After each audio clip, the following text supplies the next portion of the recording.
Thank you very much, Doctor. Good evening, ladies and gentlemen. Why do you look serious? You can't even say good evening. Oh, what's happening? Huh? You are tired. Why? We are working, aren't we?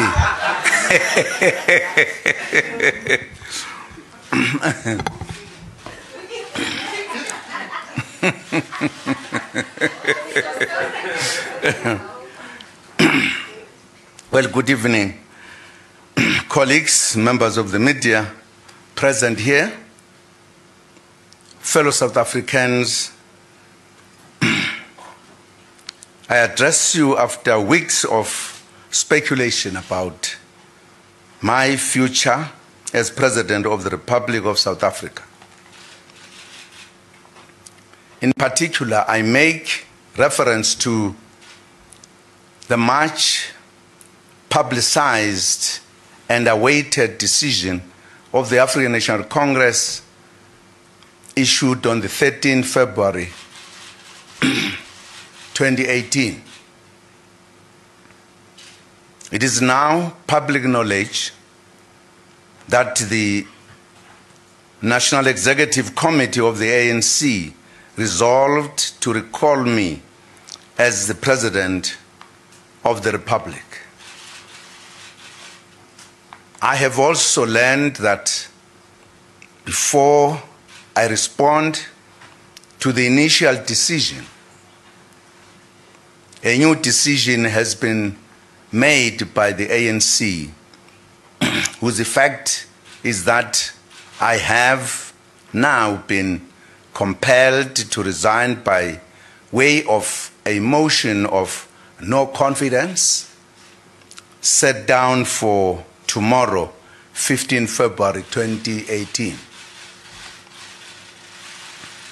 The ANC is indeed the party of whose nomination, on whose nomination I became a candidate for the presidency of the Republic of South Africa after its victory of the national elections of 2014.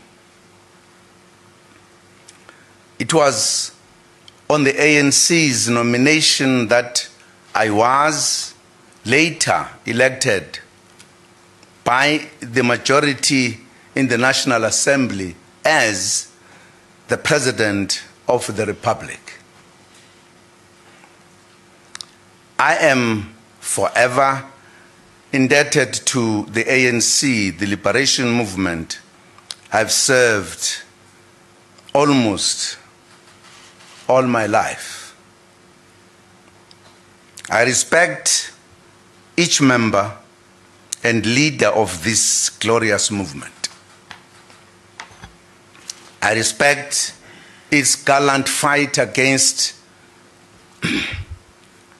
centuries of white minority brutality, whose relics remain today and continue to be entrenched in all manner of sophisticated ways in order to ensure the continued survival of white privilege. I do take seriously and am grateful to the ANC that in the face of its revolutionary mission to ensure a better life for all and the creation of a non-racial, non-sexist and democratic South Africa, it deployed me at the pinnacle of its role in government. I was also elected in terms of Section 86 of the Constitution, and from that moment pledged my loyalty to the Constitution of the Republic of South Africa It has indeed been a great learning experience, a mammoth task, the performance of which can never be done without difficulty and learning on the way. None of us, no matter how perfect, can claim that the building of a new society and the marshalling of a former liberation movement into a modern political party all happen in a straight line. It has detours, human error, and boulders strewn along the path. Because the struggle and politics are human activities, their pursuit is not without the taints of human nature. All my life, I have served and will continue to serve the ANC in its pursuit of the objectives of the National Democratic Revolution. I have served in my capacity as President of the Republic of South Africa within the prism of our much acclaimed Constitution, whose foundational values are fully subscribed to. I understand fully that while I serve at the pleasure of my party, the ANC, the door through which I officially came to serve the people of South Africa is the National Assembly, without which no political party can impose its candidate on the electorate, no matter how popular. This constitutional line between party and state is often forgotten in the usual business of party political contestations. As we fight our own battles in the corridors of political power and sometimes serving the very interests of the oppressors of yesterday, who joyfully celebrate as we lynch one another, we often forget the citizens on whose behalf we create a better life. We tend to place the political party above the supreme law of the country, which is the rule book of the country's political engagement. I do not make this reference because I am above reproach, nor do I wish to proclaim that in understanding my political responsibilities, I have been the epitome of perfection. If truth be told, none of us are. However, I respect the prescripts of the Constitution and its consequences on how we enter, stay, stay in and exit political office and government. There has been much speculation about how the President of the Republic should exit his or her office. In my case, some have even dared to suggest that one's PACs and post-service benefits should determine how one chooses to vacate political office. Often these concerns about PACs and benefits are raised by the very same people seeking to speak as paragons of virtue and all things constitutionally. Some even suggest that the relevant constitutional provisions, Section 89 and 102, in terms of which the President should be removed from office, would constitute an embarrassment or humiliation. For that reason, various suggestions are made to help leaders avoid this constitutional route of vacating political office without PACs. If we avail ourselves to serve in terms of the Constitution, we should be prepared if indeed be and if those we serve deem it appropriate to suffer the hardship that comes with our constitutional obligations. Whether we lose our post-political office benefits should not determine how we act in the time of our departure. Nor did I agree to serve because there are no better cadres in the ANC and the country. Most importantly, I did not agree to serve in order to exit with PACs and benefits of the office of the President.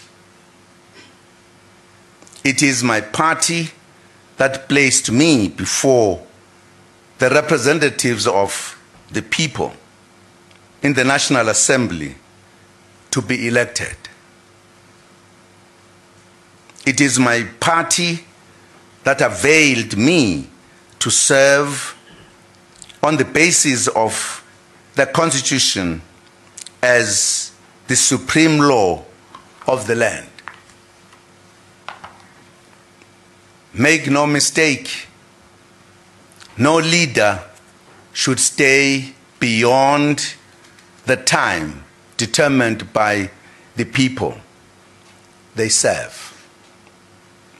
Most importantly, no leader should seek an easy way out simply because they could not face life at the end of their term without the perks that come with their political office.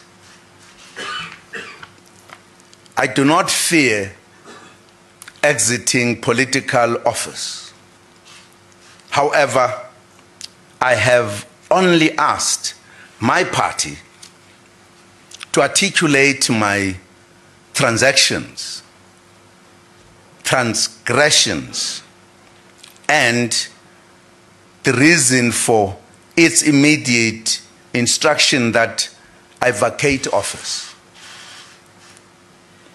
This was important in view of the discussions I held with the President of the ANC and the Secretary General of the party that were aimed at uniting our organization, the ANC.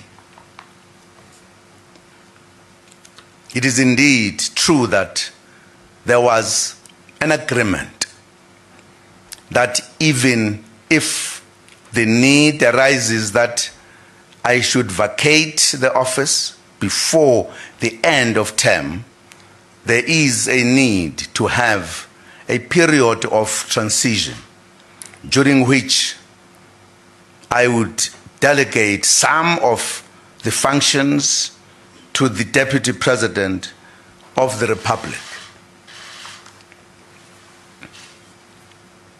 Of course, I must accept that if my party and my compatriots wish that I be removed from office, they must exercise that right and do so in the manner prescribed by the Constitution. I fear no motion of no confidence or impeachment, for they are the lawful mechanisms for the people of this beautiful country to remove their president. I've served the people of South Africa to the best of my ability. I am forever grateful that they trusted me with their highest office in the land. But when I accepted the deployment, I understood and undertook to subject myself to the supreme law of the land, the Constitution. Ngithanda ukusho ukuthi kwizinkalo ngezinkalo lapho abantu bakithi bekhona ngokuzithoba okungenamkhawulo, kusemqoka ukunazisa ukuthi angidaze nkani okweselesele. Kunjalo nje angexwaye kwehla esikhundleni sobumongameli waleli lengabade. Angingenanga emzabalazweni ngoba ngigaqele izikhundla. Yinye nje into engiyicelayo kini sizwe sakithi ukuthi nokho angiphume ngomgudu womthetho sisekelo okuyiwona engabe kwangawo.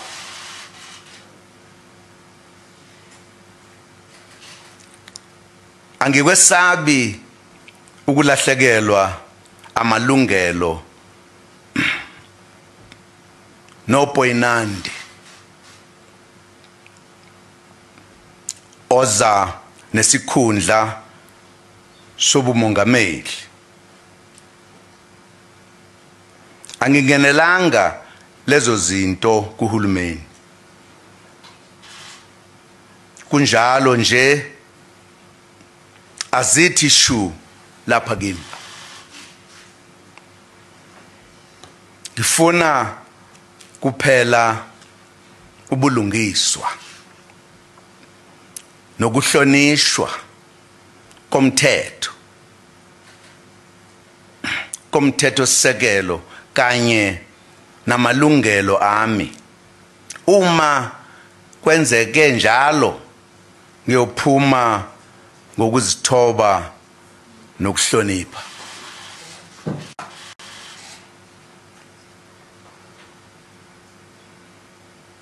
Ngiyakholelwa ukuthi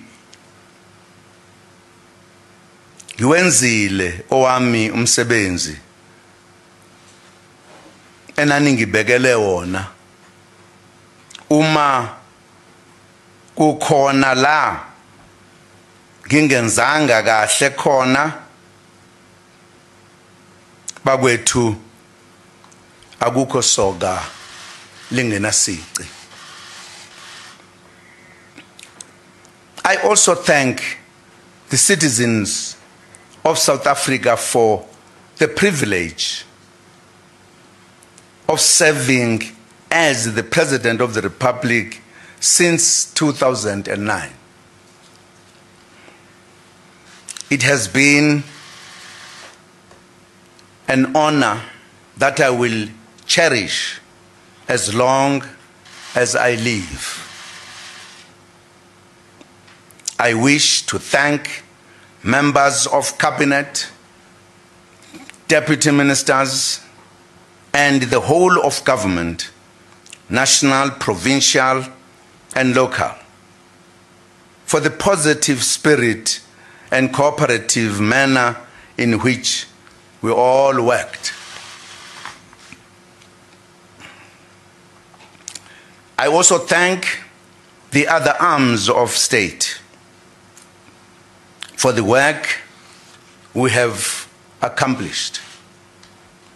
I thank all political parties who are in Parliament for their contributions in making our democracy strong.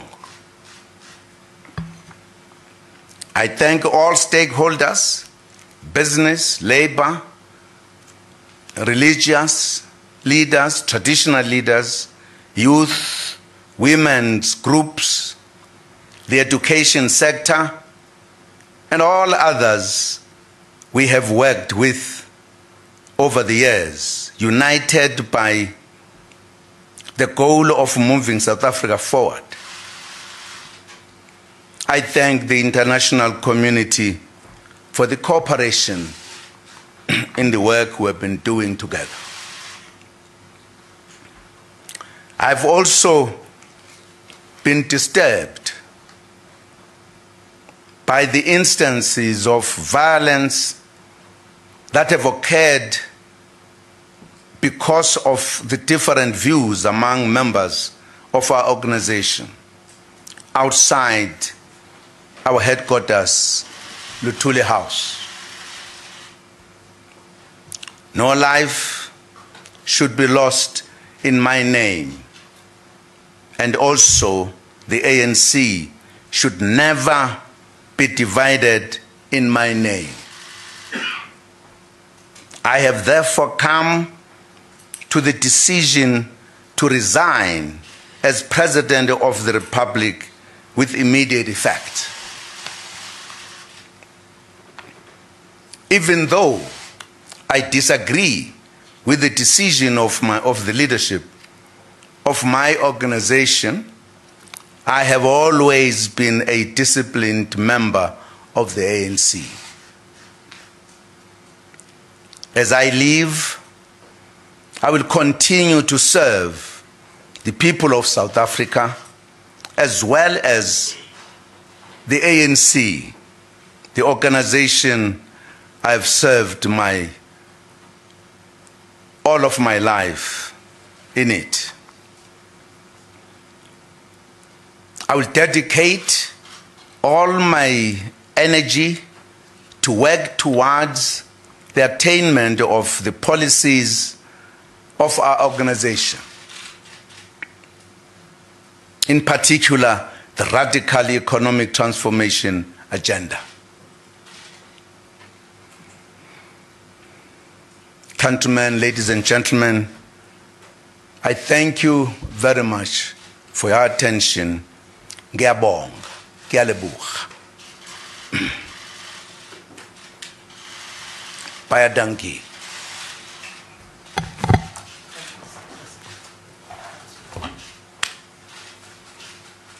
Thank you. We'll meet someone.